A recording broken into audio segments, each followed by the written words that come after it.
Dans le monde du futur, les pauvres sont devenus de simples instruments de divertissement pour les riches. Un homme obèse est forcé d'avaler près de 50 litres de whisky chaque jour, mais il ne ressent absolument aucun plaisir, car le capteur fixé sur sa tête transfère toutes les sensations agréables directement dans le cerveau des riches, tandis que la douleur et la souffrance liées à l'ivresse ne sont supportées que par lui seul. Une femme se connecte pour la première fois afin de vivre cette expérience, son corps ne le supporte pas et elle s'évanouit sur le champ, submergée par une sensation de bien-être extrême. Un médecin se précipite pour lui administrer une réanimation cardio-pulmonaire, mais il est immédiatement arrêté par un supérieur. En effet, pour garantir que les secrets ne puissent jamais fuiter, l'entreprise a injecté à tous ses cadres dirigeants un virus artificiel dans leur vaisseau sanguin. Au moindre choc électrique, le virus s'active instantanément. Cependant, la vie de la femme est en danger, et le responsable n'a d'autre choix que de désactiver provisoirement le mécanisme d'activation du virus. Lorsque la femme est placée dans l'ascenseur en direction de l'hôpital, le médecin enlève son déguisement, tandis que l'intérieur de l'ascenseur révèle ses dispositifs cachés.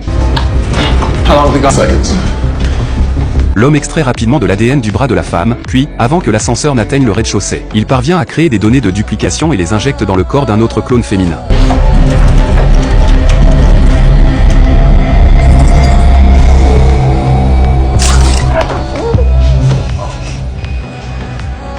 She's gone.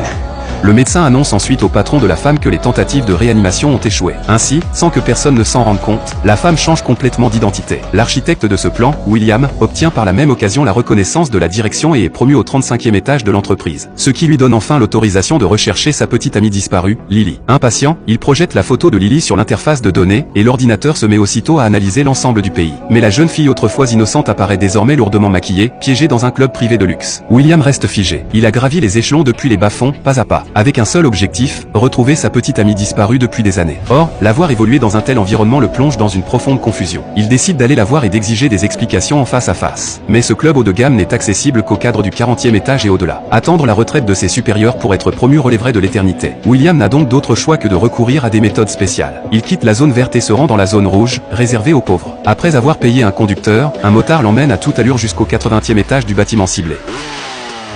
Là, William achète une arme particulière, en appuyant sur la détente, toute personne dans un rayon de 10 mètres est prise de nausée et se met à vomir, seuls ceux qui portent des écouteurs spéciaux sont immunisés contre cette onde sonore. Très vite, William arrive au bureau de son supérieur et presse discrètement la détente sous le bureau. Le dirigeant est aussitôt pris de malaise et, sans pouvoir dire un mot, se précipite vers les toilettes. William profite de l'occasion pour s'installer à sa place, allume l'ordinateur, sort de sa poche un échantillon d'ADN préparé à l'avance, une goutte de sang rouge est aspirée par l'appareil et l'ordinateur se déverrouille avec succès. Il copie alors les fichiers de sécurité de l'entreprise sur une clé USB. Lorsque le supérieur revient, William a déjà tout terminé. Bientôt, l'heure de la sortie arrive et tous les employés font la queue pour passer le contrôle de sécurité. Lorsque vient le tour de William, l'alarme retentit soudainement.